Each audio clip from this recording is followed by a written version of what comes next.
please be the center of our life and be the center of our church.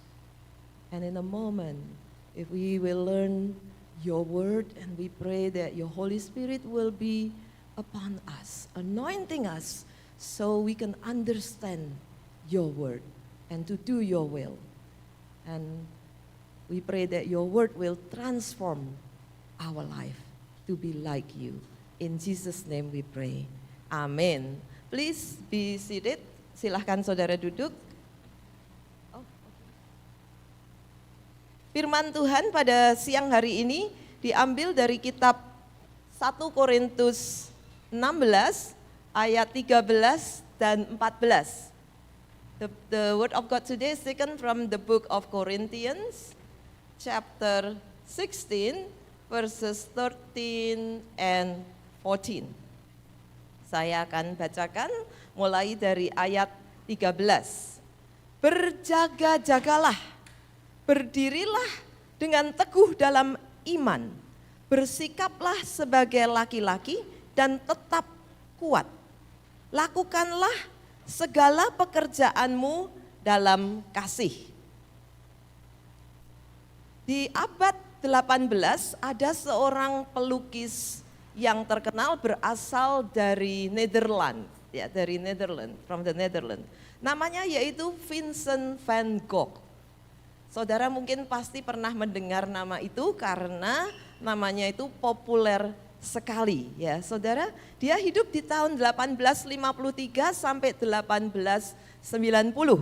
Saudara, Vincent mulai melukis pada waktu dia berusia 27 tahun. Dan saudara, selama satu decade, selama 10 tahun, Vincent ini bisa menciptakan 2.100 artworks, ya, termasuk 860 oil paintings. Unfortunately, sayangnya pada masa hidupnya, dia itu hanya bisa menjual satu lukisan. Hanya satu lukisan yang terjual. Yang ribuan tadi tidak terjual. Dan saudara, Vincent ini dia mengalami sakit depresi dan mental illness. Sehingga pernah dia itu membawa dirinya masuk ke klinik ya, sanatorium atau yang disebut asylum, waktu itu disebut asylum, karena dia mengalami depresi dan juga mental illness. Dan saudara, selama dia di asylum itu dia juga produktif. Dia bahkan melukis di sana, melukis satu lukisan yang sangat terkenal, yang I think it's called the Starry Sky, something like that ya. Dan saudara, sayangnya dia hidupnya tidak lama. Pada waktu dia berumur 37 tahun, dia membunuh dirinya sendiri dengan self-inflicted gunshot, ya, menembak dadanya, pelurunya keluar atau bagaimana, tapi dia tidak bisa survive. 2 hari kemudian dia meninggal dunia. Saudara, Vincent ini pada waktu hidupnya dia juga melukis, dia suka melukis dirinya sendiri. Ya, ada 43 lukisan tentang dirinya sendiri. Saudara, bicara soal selfie, he was the pioneer of selfie. Dia ini 43 lukisannya itu potret dirinya sendiri. Bayangkan saudara ya. Jadi banyak lukisan tentang dirinya sendiri. Dia juga melukis dokternya, Dr. Gauchet, dilukis sama dia. Saudara, pada waktu sesudah dia meninggal, ternyata lukisannya ini menjadi sangat terkenal. Tahukah saudara berapa harga lukisannya? Itu harganya antara di bawah 1 juta sampai 150 juta US dollar. Lukisan yang dia lukis, dia melukis gurunya, Dr. Gauchet, itu di auction pada tahun 2022. Laku berapa? 152 million US dollar. Saudara, unfortunately pada waktu dia meninggal, dia hanya bisa menjual satu lukisan dan dia meninggal tidak punya apa-apa, miskin. Bayangkan kalau dia hidup, kalau dia tidak membunuh dirinya, dia akan menjadi sangat sukses dan kaya raya. Ya. Saudara, mengapa saya menceritakan tentang Vincent van Gogh? Karena dia pernah berkata begini, ada satu quote yang buat saya sangat menarik. Ya, ini seorang yang produktif, dia juga penulis, dia I think he was successful ya, dia sangat sukses. Dan dia berkata begini, di dalam bahasa Inggris, "It is good to love many things, for therein lies the true strength, and whosoever love much, perform much, and can accomplish much. And what is done in love is well done." Saudara, saya rasa ini adalah kunci kesuksesan dia. Dia melakukan tindakannya dengan kasih. Ya. Dia berkata, what is done in love is done well. Saudara, hari ini kita akan melanjutkan tema kita yaitu Love God and Love Others. Dan saya memberi judul khotbah pada hari ini, Do Everything in Love. Ya, lakukanlah segala sesuatu di dalam kasih. Atau lakukanlah segala sesuatu dengan kasih. Saya senang dengan nasihat Paulus ini. Karena singkat, jelas, padat, dan sangat penting. Ya, dan kita akan melihat, akan belajar bagaimana dan mengapa kita perlu melakukan segala sesuatu di dalam kasih. Saudara, sedikit konteks daripada kitab Korintus ini ditulis oleh Paulus lebih dari 2000 tahun yang lalu. Paulus adalah pendiri daripada gereja di Korintus. Dia yang memulai jemaat di Korintus. Kemudian seperti kita tahu, Paulus ini adalah church planter. Ya, jadi dia itu membangun gereja, memulai gereja, kemudian dia pergi ke tempat lain, dia memulai gereja yang lain. Dan setelah dia meninggalkan kota Korintus beberapa tahun kemudian, dia ini mendengar berita tentang jemaat di Korintus. Beritanya sangat menyedihkan dia, karena dia mendengar berita ada banyak masalah, isu, kesulitan di gereja, di jemaat Korintus ini. Antara lain yaitu perpecahan di dalam jemaat, kemudian perselisihan antara jemaat, kemudian dosa di dalam jemaat, perselisihan tentang karunia-karunia roh, kemudian juga sexual immorality. Ya. Sehingga Paulus ini sangat concern dengan keadaan di Korintus. Itulah sebabnya saudara, kalau saudara membaca kitab Korintus ini dari ayat 1 sampai 16, by the way pasal 16 ini adalah pasal yang terakhir. Ya. Dan Paulus banyak menulis bahwa solusinya dia berkata adalah kasih. Kalau saudara lihat dalam 1 Korintus 13 dia menulis satu chapter yang sangat terkenal, judulnya adalah kasih. Bagaimana kita perlu menerapkan kasih di dalam jemaat di Korintus. Itu adalah solusinya. Ya. Nah, kemudian di dalam pasal 16 ini ayat 14, ini adalah konklusi surat 1 Korintus yang pertama. Dia memberikan satu nasihat yang sangat baik dan sangat penting lagi, yaitu do everything in love.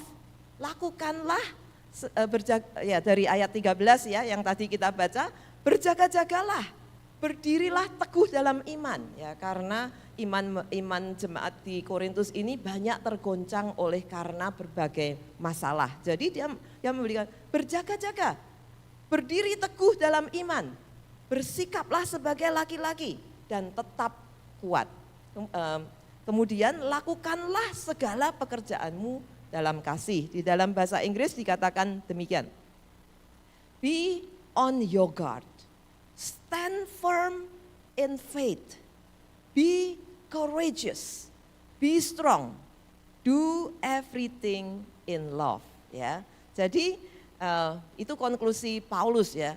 Dalam menghadapi banyak masalah ini, do everything in love. Love is the solution.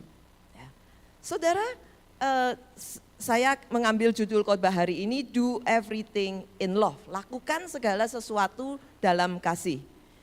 Di dalam kitab di dalam Bible NASB atau New American Standard Bible dikatakan demikian. All that you do must be done in love. Ya. Saya suka ini. All that you do must be done in love. Kemudian di dalam versi NET atau New English Translation dikatakan, everything you do should be done in love. Ya. Everything you do berarti itu menyangkut semua aspek kehidupan kita. Everything you do should be done in love. Everything you do, all that you do must be done in love. Saudara, ini adalah nasihat yang baik, perintah yang baik, tetapi tidak mudah dilakukan. Everything, semua yang kita lakukan, lakukanlah di dalam kasih. Gak selalu mudah, saudara. Tidak selalu mudah dilakukan.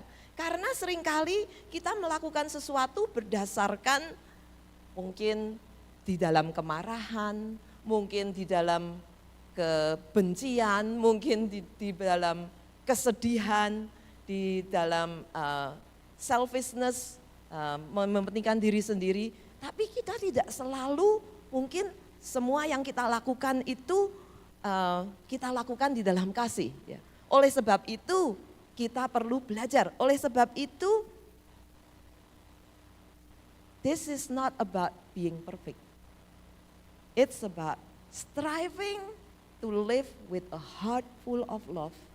Hidup dengan hati yang dipenuhi oleh kasih, sehingga kasih itu muncul di dalam setiap tindakan kita. Baik kita bekerja, baik kita melayani, baik kita itu di dalam keluarga, sehingga kasih itu muncul. Karena itu ini doing everything in love is not a destination, but is a journey. Ya, sesuatu yang harus kita lalui, berjalan dari permulaan sampai akhir hidup kita. Ya.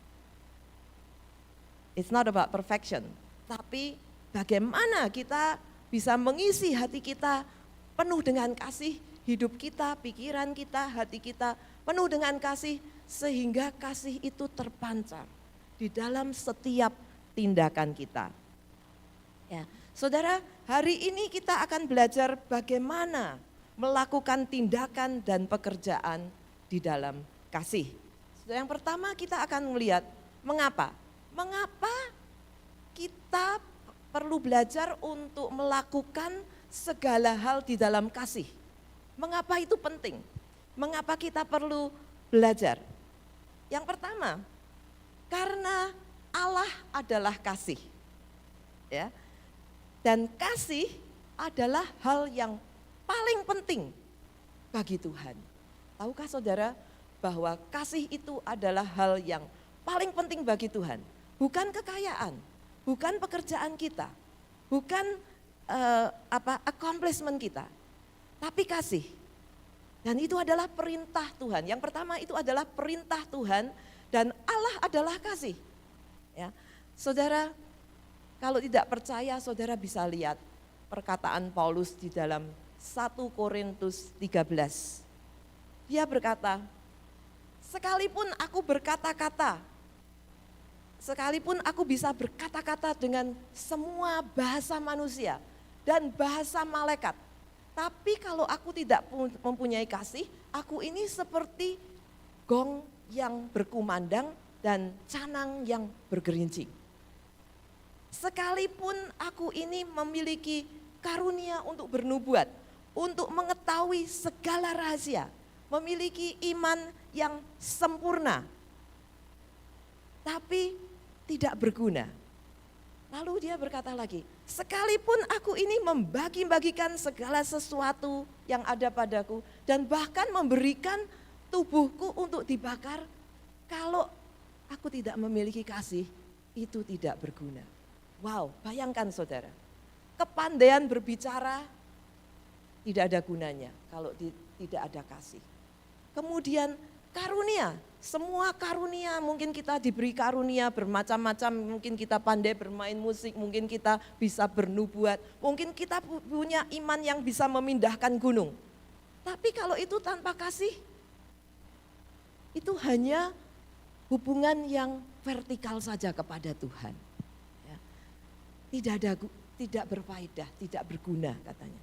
Dan kalau aku membagi-bagikan semua yang kita punya, kita memberikan perpuluhan, kita memberikan persembahan, memberikan hidup kita, waktu kita, tanpa kasih, tidak ada faedahnya katanya. Wow, saudara, kalau saya merenungkan itu, wow, berarti hal yang paling penting bagi Tuhan yaitu kasih. Sebab Allah adalah kasih. Karena itu segala sesuatu harus dilakukan dengan kasih. Karena kalau kita melakukan segala sesuatu dengan kasih, itu berarti kita itu melakukan segala sesuatu untuk Tuhan. Berarti kalau kita menghadirkan kasih di dalam setiap tindakan kita dan setiap pekerjaan kita, maka kita itu menghadirkan Tuhan di dalam setiap aktivitas dan aspek kehidupan kita. Itu sebabnya sangat penting to do everything in love. When you do everything in love, you doing everything for God and you doing everything with God. Sebab Allah adalah kasih. So love is what really matters for God. Saudara boleh nggak punya apa-apa, tapi kalau saudara punya kasih, saudara akan berkenan kepada Tuhan. Ya. Karena penilaian Tuhan itu diukur dari kasih kita. Bukan harta kekayaan kita, bukan accomplishment kita, tapi kasih kita. Kasih kita. Saudara, yang pertama yaitu perintah Tuhan dan bahwa Tuhan adalah kasih. Yang kedua, saudara, doing everything in love is transformative. Menciptakan satu transformasi. Transformasi apa? Transformasi hidup kita. Kasih membuat hidup dan karakter kita bertumbuh. Menjadi seperti Tuhan, menjadi seperti Allah. Karena Allah adalah kasih. Kalau kita melakukan segala sesuatu di dalam kasih, maka kita ini pasti akan bertumbuh di dalam karakter kita, di dalam kasih kita, semakin seperti Tuhan. Karena Allah adalah kasih. Saudara, mengasihi is imitating Christ, adalah meniru Kristus. Di dalam hidupnya selama 33 tahun, Tuhan Yesus itu hidup, motivasinya adalah kasih. Purpose-nya adalah kasih. Kasih kepada semua umat manusia. Sehingga purpose hidupnya itu dia mati untuk menebus dosa semua umat manusia. Ya. Jadi mengasihi, kalau kita mengasihi, melakukan segala sesuatu di dalam kasih, maka kita itu mengimitasi atau mengikuti, menuruti jejak dan langkah Kristus. Following the step of Christ. Melakukan segala sesuatu di dalam kasih akan mentransformasi kehidupan kita setiap hari. Dan tidak hanya mentransformasi kehidupan kita setiap hari, tetapi juga mentransformasi dunia di sekitar kita. Saudara, ada seorang rabi bernama Rabi Jonathan Sacks. Dia berkata begini, love transform us. It make us beautiful in the eyes of those who love us. It makes us real. Love transform us. It makes us beautiful in the eyes of those who love us. Saudara, juga ada seorang psikiatris yang terkenal pada tahun berapa ya, 70-an mungkin ya. Namanya Carl Menninger. Ya. Ini dia sangat terkenal, seorang psikiatris, author dan lain-lain. Dia pada waktu sesudah Perang Dunia Kedua, dia mendirikan klinik pada waktu itu. Mungkin I don't know sampai sekarang, tapi pada waktu itu adalah klinik psikiatris yang terbesar di dunia. Ya, namanya Carl Menninger. Dia berkata begini, love cures people, both the ones who give it and the ones who receive it. Ya, ini dari seorang ahli psikiatris. Kasih itu menyembuhkan manusia. Manusia yang memberikan kasih dan juga manusia yang menerima kasih. Ya. Jadi saudara, kalau kita itu saling mengasihi, saling memberikan kasih, melakukan segala tindakan kita di dalam kasih, kita itu saling menyembuhkan. Ya. Karena manusia itu pada dasarnya semua itu butuh kasih. Mengapa manusia itu memiliki mental illness? Karena kurang kasih. Karena tidak menerima kasih yang proper di dalam hidupnya. Mengapa manusia itu struggle? Karena mungkin tidak memiliki kasih yang proper. I think another psychiatrist namanya itu David Seaman. David Seaman berkata, hampir semua mental illness itu disebabkan karena dua hal. Yang pertama, karena dia orang Kristen ya, psikiatris Kristen. Yang pertama, karena disebabkan karena manusia tidak bisa menerima kasih Tuhan dengan benar. Ya. Dan kemudian tidak bisa kasih yang diterima itu disalurkan kepada orang lain. Nah, mengapa mental illness itu terjadi? Menurut dia berkata, karena manusia gagal menerima the grace, kasih Tuhan dan menyalurkannya untuk sesamanya. Think about that. I think banyak kebenaran di situ. Ya. Saudara, kalau itu stuck, kita tidak bisa menerima kasih dari pencipta kita, kemudian tidak bisa menyalurkan itu, maka terjadilah gangguan-gangguan di dalam hidup kita. Saudara, love will transform us. Love transform us. Love cures people, both the one who give it and the one who receive it. Jadi, do everything in love menurut saya adalah kunci kebahagiaan. Adalah kunci kebahagiaan. Doing everything in love is the key to true happiness. Kalau dilakukan, pasti hidup kita akan lebih baik. Pasti hidup kita akan bertumbuh. Pasti hidup kita akan ditransform oleh kasih Tuhan. Dan pasti hidup kita akan mentransform orang-orang yang kita temui. Saudara, doing everything in love akan menjauhkan kita dari kebencian. Ya. Karena kalau kita melakukan di dalam kasih, kebencian tidak akan bisa di situ. Kebencian dan kasih tidak bisa hadir bersama-sama. Ya. Kita akan jauh dari kemarahan. Kalau kita mengasihi, kita melakukan sesuatu dalam kasih, nggak mungkin ada kemarahan. Ya, pada saat itu. Kita akan jauh juga dari iri hati, dari cemburu, dari kompetisi satu dengan yang lain di tempat kerja misalnya. Kalau kita melakukan di dalam kasih, kita akan jauh dari hal-hal semacam itu. Ya. Jadi itulah sebabnya why it is very very important doing everything in love. Ya. Mengapa kita perlu melakukan segala sesuatu di dalam kasih? Ya, karena Allah adalah kasih. Kalau kita melakukan di dalam kasih, kita melakukan semuanya untuk Tuhan dan bersama dengan Tuhan, dan kita menghadirkan Tuhan. Dan juga kalau kita mau melakukan itu akan mentransform kehidupan kita. Nah, sekarang pertanyaannya, bagaimana caranya?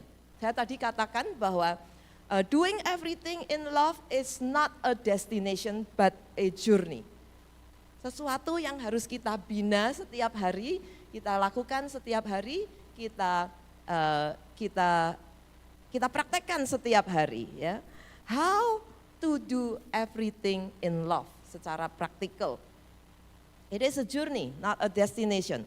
Satu perjalanan. Nah, kita perlu belajar dan berusaha. Ya.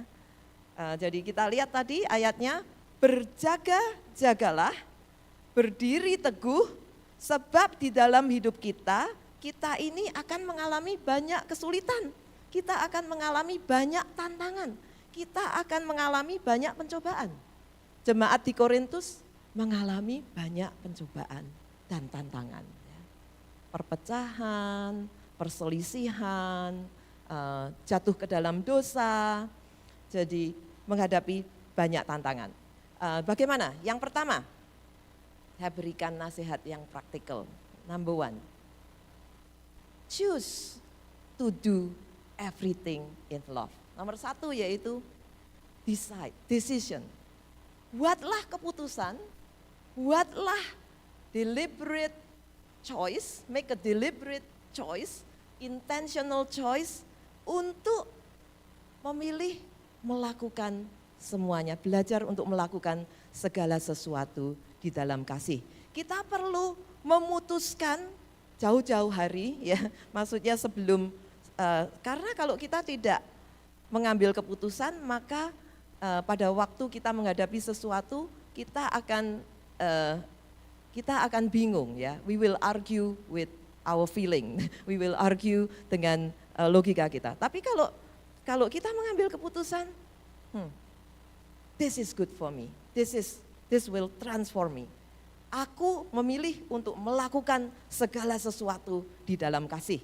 Jadi kita perlu memutuskan dan memilih dengan intentional untuk bertindak di dalam kasih. We need to have a deliberate choice to act in a loving manner. Make a decision and commit. Saudara, karena apa? Karena kasih itu seringkali membuat perasaan kita naik turun. Ya kan? Kadang kita merasa dikasihi, kadang kita merasa tidak dikasihi, kadang kita merasa ingin mengasihi, kadang kita merasa ingin marah, ingin tidak mengasihi. Jadi perasaan itu naik turun. Oleh sebab itu kita perlu membuat keputusan, choice. Kasih itu tidak hanya perasaan atau emotion, tetapi tindakan. Make a conscious choice to act in love every day. Ya. Make a conscious choice to do everything in love every day. Make a conscious choice to act in love every day. Misalnya, kita bangun pagi, ambil waktu untuk mengekspresikan kasih kita dan terima kasih kita kepada Tuhan. For the gift of a new day.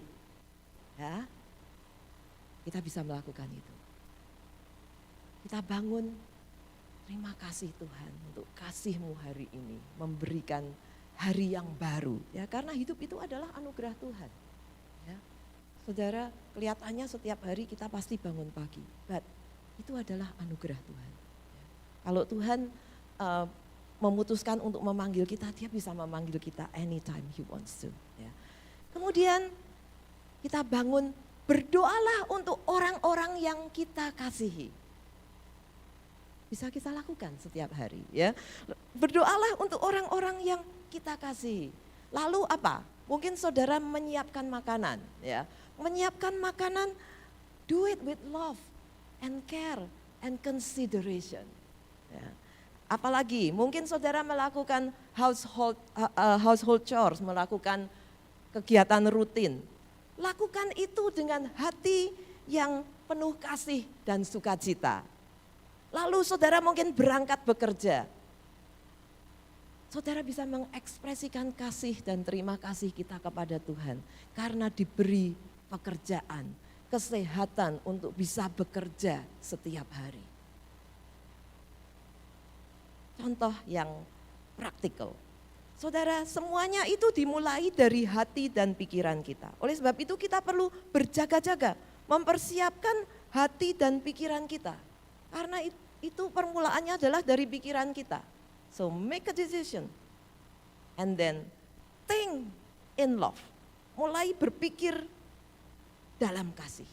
Mulai berpikir dengan perspektif kasih. Mulai berpikir tentang kasih.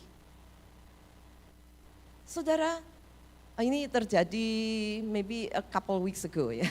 2 minggu yang lalu pada waktu saya bekerja, ada satu masalah begitu. Lalu kemudian saya kontak kontraktor kita. Ya, kontraktor kita saya email, saya telepon, kemudian oh ya, I will get back to you. Dia bilang begitu kontraktornya. Lalu saya tunggu 1 hari tidak ada follow up. 2 hari tidak ada follow up, 3 hari tidak ada follow up. Kemudian saya kirim email lagi, tolong saya belum mendengar dari kamu, tolong apakah ada update. Lama saudara, ya, selama beberapa hari tidak ada jawaban. Apa yang saya pikirkan? Kemudian timbullah pemikiran saya begini, oke, nanti kalau kamu kirim email ke aku, kirim invoice, aku nggak akan jawab segera, gitu saudara. Pemikirannya tuh gitu, ya. Karena apa? Karena kesel, nggak dijawab-jawab. Tapi kemudian saya berpikir lagi, pemikiran begitu itu muncul saudara. Kemudian saya berpikir begini, loh, kok ini orang nggak benar, kok aku mau ikut nggak benar? Gitu. Ini orang tidak responsif, kok aku yang responsif, mengapa aku harus menjadi unresponsif? Saya langsung bertobat saudara dan sadar. Lalu saya berbicara kepada diri saya sendiri, saya berpikir dan berkata dalam hati saya begini, oke, semakin lama kamu menjawab aku, semakin cepat aku akan menjawab emailmu. Saudara, itu yang saya lakukan saudara. Jadi dia kirim invoice, saya bilang, receive, I will take care of it today. Begitu. Nah saudara, dimulai dari pikiran kita. Seringkali pikiran kita itu terpancing begitu. Terpancing dengan hal-hal yang tidak membuat kita lebih baik, tetapi malah lebih buruk. Ya. Kadang-kadang karena apa? Kita membuat keputusan melakukan sesuatu karena kesal, karena mau membalas, karena mau memberi pelajaran kepada dia. Padahal sebetulnya kita itu harus stand firm pada posisi kita, pada prinsip kita. Kalau orang mau jatuh, bangun, mau menghargai, tidak menghargai, mau mengkritik dan lain-lain. Kalau kita tahu bahwa ini adalah prinsip yang benar, jangan hiraukan itu. Kita lakukan yang benar. Jangan terpancing oleh tindakan orang lain. Suami istri misalnya, perselisihan. Aku nggak mau nyapa dulu kalau dia nggak nyapa aku dulu. Nah, ya toh. Terus akhirnya diam-diaman. Kalau kamu nggak nyapa, aku mau mengasihi dulu. Ya, I will take the first step. Aku mau mengampuni dulu. Nah, nggak gampang saudara. Oleh sebab itu saya tadi bilang tidak mudah dilakukan. Kalau kita melakukan 1-2 kali, beberapa kali itu gampang. But doing everything in love, nggak mudah saudara. Ya. Tapi jangan khawatir, Tuhan itu tidak minta kita perfect. Tuhan hanya mau minta kita itu melakukan apa yang kita bisa lakukan. Kita berusaha, we strive for excellence di dalam kita mengikut Tuhan, di dalam mengasihi. Dan saudara, yang pertama yaitu kita perlu memperhatikan cara berpikir kita. Ambil keputusan, kemudian di dalam segala tindakan kita merefleksi dengan firman Tuhan. Hei, apakah yang aku lakukan ini benar? Apakah ini di dalam kasih atau di dalam kebencian? Di dalam kasih atau di dalam vengeance atau di dalam pembalasan dendam atau motivasi yang tidak benar. So make a conscious choice to act in love every day. Saudara, bisa dilakukan setiap hari, mulai dari bangun tidur sampai kita mau tidur lagi, ya. Belajar untuk merefleksi dan menguji pikiran kita, menguji hati kita. Apakah kita itu melakukan tindakan ini disertai kasih Tuhan atau disertai oleh emosi saja. Saudara, yang pertama yaitu make a decision, ya. Keputusan, choose to do everything in love. Interaksi dengan orang lain misalnya. Kita bisa belajar bersabar. Kita bisa belajar murah hati, belajar untuk understanding. Di dalam menghadapi difficult situation. Seperti keadaan di Korintus ini adalah difficult situation di gereja, di jemaat. Di dalam menghadapi difficult people, learn to respond with love. Saudara, saya beri nasihat begini, kalau saudara melakukan apa saja dengan kasih, merespon dengan kasih, saudara tidak akan menyesal.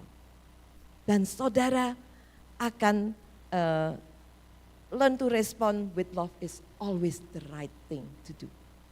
Karena itu adalah prinsip Tuhan. Ya, itu adalah prinsip Tuhan. Tidak akan salah, tidak akan menyesal. Pasti benar dan pasti yang terbaik. Jadi oleh sebab itu kita perlu berusaha. Di tempat kerja misalnya, approach your task and your colleague, teman-teman kerja saudara, with love. Ganti daripada kita kompetisi, oh nanti kenapa dia mendapat salary increase saya tidak atau tidak. Ganti daripada itu, belajar untuk mengerti. Untuk mengerti, oh mungkin dia membutuhkan ini. Ya belajar untuk bersyukur, belajar untuk approach your task and colleague with love. Saudara, itu akan mentransform hasilnya, akan mentransform productivity saudara ya, dan kesuksesan saudara. Yang pertama, decide to do everything in love. Yang kedua yaitu yang pertama decision, yang kedua action. Practice makes progress. Train your heart and soul. Practice sincerely and consistently to do everything in love, melalui tindakan kita. Ya. Karena kita mungkin tidak bisa always atau 100% melakukan hal itu. Sebagai manusia kita seperti tadi ya, tidak perfect, satu perjalanan. Oleh sebab itu perlu latihan, dan saudara tahukah saudara, setiap hari kita itu diberi latihan oleh Tuhan. Diberi kesempatan, banyak kesempatan untuk latihan. Kadang yang dipakai untuk latihan itu anggota keluarga kita sendiri. Kadang teman kerja kita, kadang teman gereja kita, kadang orang stranger di luar sana menjengkelkan. Jadi ada banyak latihan dan ujian-ujian yang diberikan di dalam kehidupan kita. Dan kita semakin banyak kita berlatih, semakin kita akan menjadi lebih baik di dalam mengasihi. Semakin kita akan menjadi lebih mampu. Action apa? Saudara, ada di dalam 1 Korintus 13 ya, saya mengambil definisi kasih itu seperti apa. Apa yang kita bisa praktekkan setiap hari. Dengarkanlah tulisan dari Paulus. Kasih itu sabar. Kasih itu murah hati. Ia tidak cemburu. Ia tidak memegahkan diri. Ia tidak sombong. Ia tidak melakukan yang tidak sopan. Ia tidak mencari keuntungan diri sendiri. Ia tidak pemarah. Ia tidak menyimpan kesalahan orang lain, ia tidak bersukacita karena ketidakadilan, tetapi karena kebenaran. Ia menutupi segala sesuatu, percaya kepada segala sesuatu, mengharapkan segala sesuatu, dan sabar menanggung segala sesuatu. Saudara, kalau mau tahu action apa yang perlu kita latih setiap hari, there you go. Paulus give us a whole list of how to love. Bagaimana kasih itu seperti apa? Sabar, latihan. Seperti saya katakan, ini tidak mudah. Latihan kesabaran, kadang bisa, kadang struggling, but make a commitment. Sabar, apakah aku sabar? Apakah aku murah hati? Apakah aku tidak cemburu? Apakah aku sabar menanggung segala sesuatu? Saudara, ini adalah deskripsi dari kasih. Dan ini kita perlu latih setiap hari. Latihan itu bisa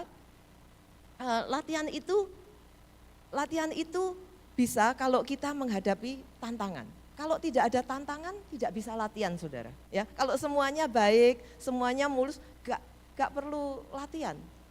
Tapi begitu kita menghadapi ujian, menghadapi tantangan, disitulah kesempatan untuk kita bertumbuh, untuk kita menjadi lebih baik.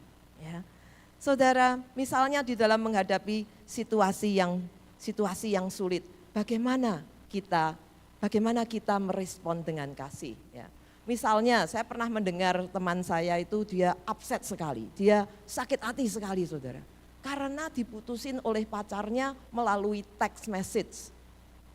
Kan menyakitkan ya saudara ya, sudah berhubungan cukup lama kemudian diputus pakai text message saja, dia sakit hati sekali saudara. Nah ya kita bisa belajar, kalau kita harus melakukan sesuatu yang sulit misalnya, memutuskan hubungan misalnya, kita juga bisa melakukan dengan kata-kata yang mengasihi, tidak, oke, aku nggak mau sama kamu lagi atau apa, penolakan dan lain-lain ya. Tapi bisa dikatakan dengan speak with love, think with love, speak with love, and act with love. Pikirkanlah bagaimana cara kita menyampaikan sedikit mungkin menyakiti orang lain. Karena kadang-kadang kita harus menghadapi hal-hal yang sulit. Saudara, yang kedua yaitu practice to act in love. Nomor 2 action. Ya. Nomor 1 decision, you have to make a decision and then you have to put it into action. Love in action. Dan it needs practice, daily practice. Ya. Saudara, beberapa minggu yang lalu saya ini kalau pulang kerja saya biasanya sering lihat berita dan lain-lain, mengecek sosial media dan lain-lain. Dan beberapa minggu yang lalu ini ada feeds yang terus pop up di layar saya ini. Saudara, saya biasanya tidak mengikuti berita-berita di Indonesia, tapi ini tentang keadaan di Indonesia. Jadi kemudian itu muncul terus, jadi saya melihat terus gitu. Saudara, dan ternyata feed ini menurut saya sangat menyentuh hati saya. Tentang seorang gubernur Jawa Barat namanya Deddy Mulyadi. Ini muncul terus saudara.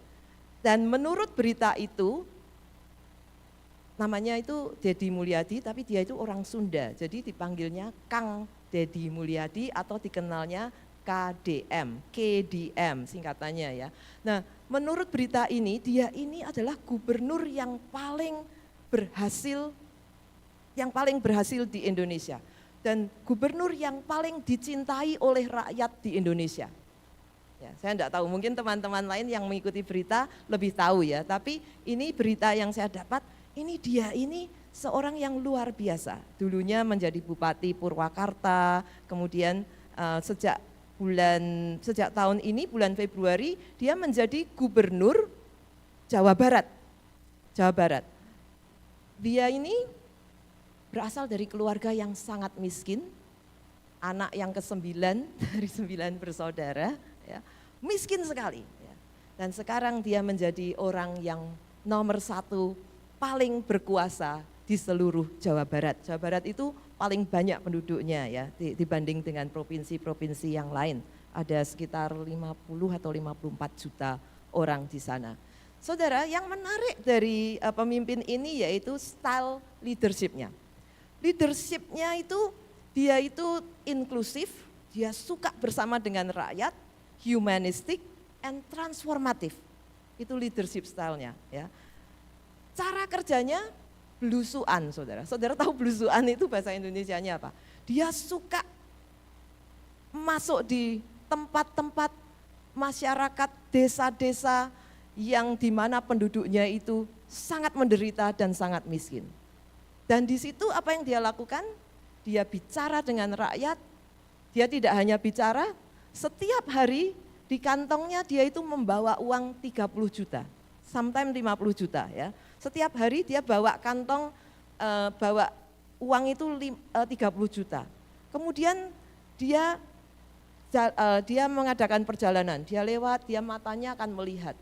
Ada anak kecil jualan, ya sering di Indonesia ada anak kecil miskin sekali jualan. Beberapa kali itu saya melihat, saudara, terus terang saya melihat postingnya itu beberapa kali saya sampai menangis, mencucurkan air mata. Because I think Dia itu seperti Kristus ya. Dia di atas, dia paling berkuasa, tetapi dia itu merendahkan diri, dia masuk ke tempat di mana rakyat yang paling miskin. Kemudian dia bawa uang, kemudian dia orang jualan apa, dibeli semua. Oke, hari ini kamu pulang, dibeli semua, kemudian ditambahi, ini ada tambahan modal buat kamu supaya jualanmu nanti lebih berhasil, begitu. Itu hampir tiap hari dia melakukan hal itu, saudara. Ya. Nanti lihat rumah penduduknya jelek sekali dan tidak memadai. Dia, ini uangnya sendiri ya, tidak pakai uang kas ya.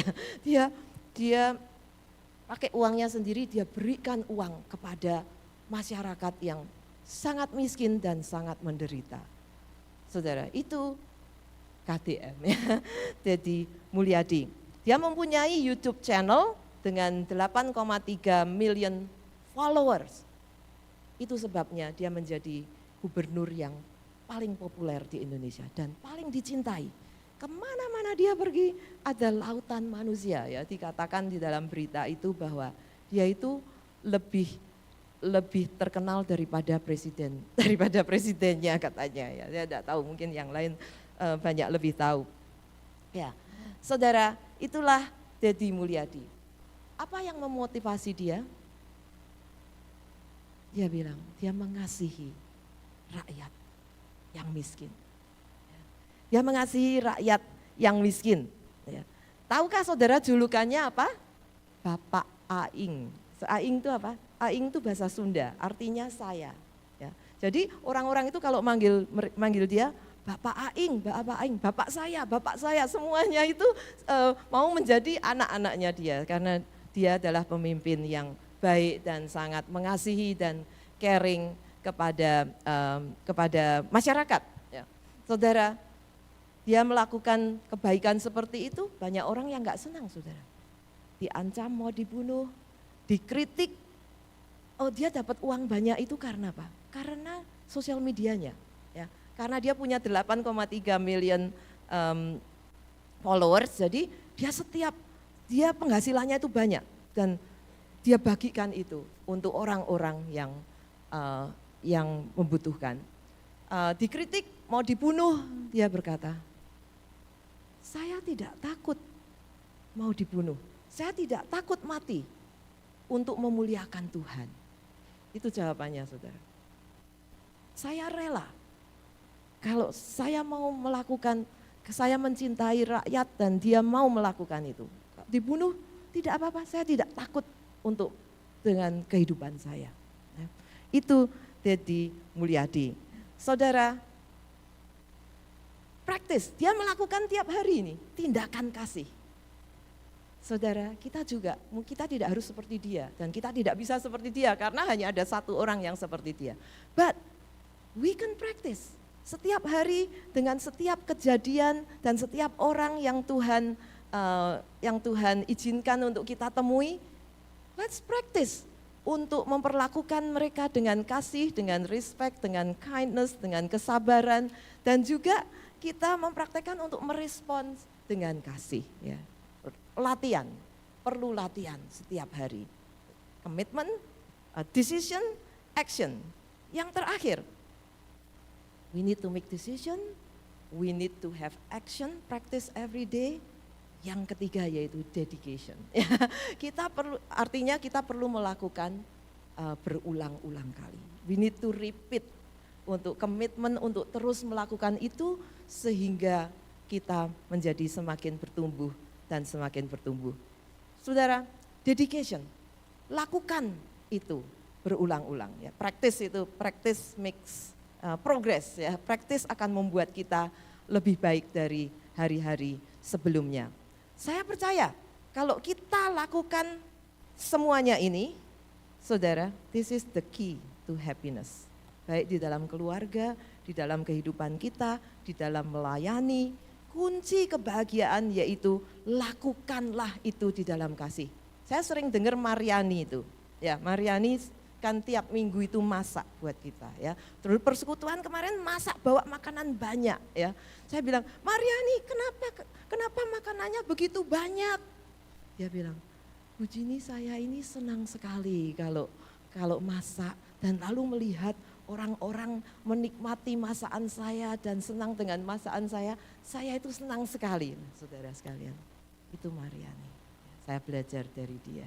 Bagaimana dia masak dengan kasih. Oleh sebab itu tidak heran kalau makanan kita itu enak-enak. Karena siapa? Karena Mariani melakukannya dengan kasih. Saudara ya. Jadi kita belajar apapun yang kita lakukan, mari kita belajar dan dedikasi. Saudara melakukan 1 minggu, 2 minggu, 1 bulan, 2 bulan. Mariani ini sudah bersama kita 20 tahun lebih, saudara ya. Dia dengan senang hati, dengan kasih dia memasak. Apapun yang kita lakukan, kalau kita lakukan dari hati kita, dengan kasih kita seperti untuk Tuhan, pasti akan menjadi berkat, saudara. Saudara, firman Tuhan di dalam kitab Kolose itu, saya baca ya, berkata begini, ini ditulis oleh Paulus juga. Ini selalu baik untuk diterapkan di dalam kehidupan kita. Ini berhubungan dengan do everything in love. Ini Kolose 3 ayat 23, dengarkanlah kata Paulus kepada jemaat di Kolose. Apapun juga yang kamu perbuatlah dengan segenap hatimu seperti untuk Tuhan dan bukan untuk manusia. Kamu tahu bahwa dari Tuhanlah kamu akan menerima bagian yang ditentukan bagimu sebagai upah. Kristus adalah Tuhan dan kamu adalah hambanya. Nomor 3. Dedication. Dedication apa? Dedication kepada Tuhan kita. Ya, kita ini hamba, kita ini servant, dia itu master, dia itu tuannya. Dedication kepada Tuhan kita, yang dia adalah kasih. Saudara, saya akan tutup dengan ini satu kejadian minggu lalu, keluarga saya datang ke rumah saya ya. Semua keluarga datang ke rumah saya karena ada celebration. Malam mereka datang, sebetulnya siang itu sudah ada celebration, birthday, marriage, kemudian semua pada datang ke rumah saya. Ada yang datang dari East Coast, ada yang datang dari luar kota. Terus selama beberapa minggu sebelumnya itu saya itu berdiskusi dengan adik saya, dia yang in charge jadi berdiskusi. Kemudian adik saya ini bilang gini, Jin, kalau misalnya ada sate ayam sama bakmi goreng ya enak ya, dia bilang gitu. Maksudnya dia itu minta saya masak, saudara ya. Dia bilang kalau ya enak ya, terus langsung saya jawab gini, wah waktunya nggak memungkinkan ini, karena aku nanti harus ambil cake, aku harus kerja, aku masih harus ini, tak rasa nggak mungkin aku bisa sempat bikin itu. Ya. Kemudian saya berpikir dan berdiskusi dengan suami, enaknya kita kasih makanan apa ya, enaknya kita beli atau kita bikin apa. Terus akhirnya beberapa minggu kemudian saya berpikir begini, saya mengambil keputusan, saudara. Saya begini, ya keluarga saya ini jarang sekali berkumpul seperti ini. And this is an opportunity. Kenapa kamu nggak pakai opportunity ini untuk melayani mereka? Lalu saudara, beberapa hari sebelum itu saya mengambil keputusan. Oke, saya akan bikin sate, saya akan masak bakmi, saya akan bikin ini, saya akan bikin itu, saya sudah rencanakan semua. Sebetulnya saya itu juga mikir, ini keburu nggak ya waktunya, saya itu juga deg-degan saudara, karena saya ini bekerja full time ya.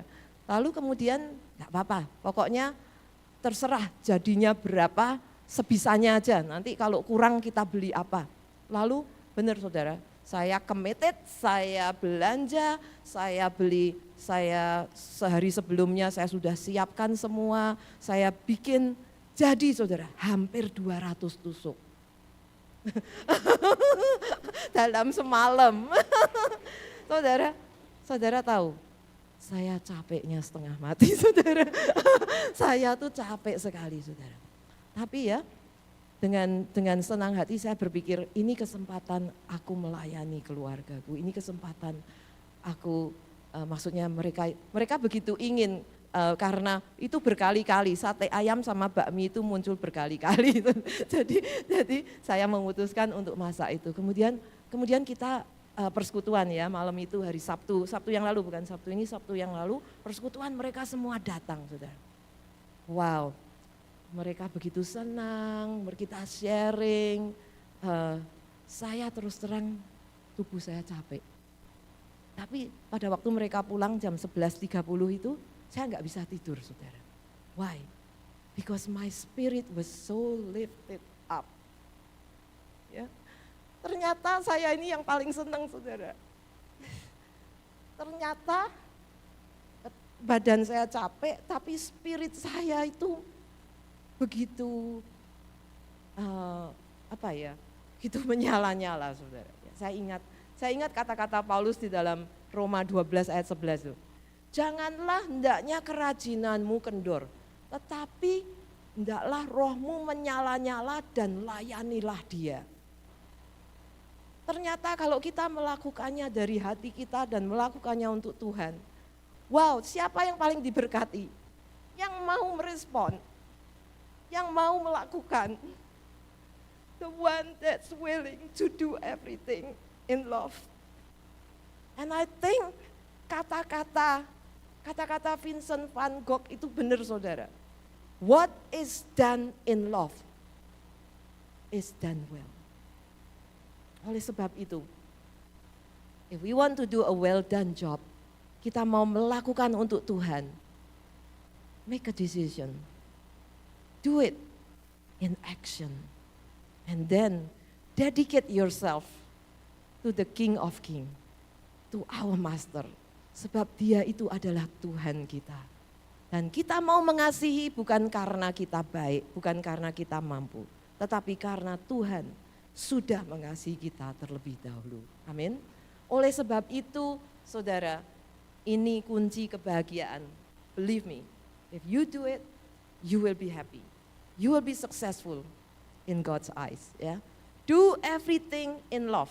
Mengapa? Karena itu adalah perintah Tuhan. Tuhan adalah kasih.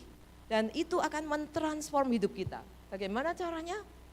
Make a decision, put an action, and have a dedication until God call us and said, well done, faithful, well done, faithful servant. Ya. Mari kita bangkit berdiri dan kita akan masuk di dalam doa.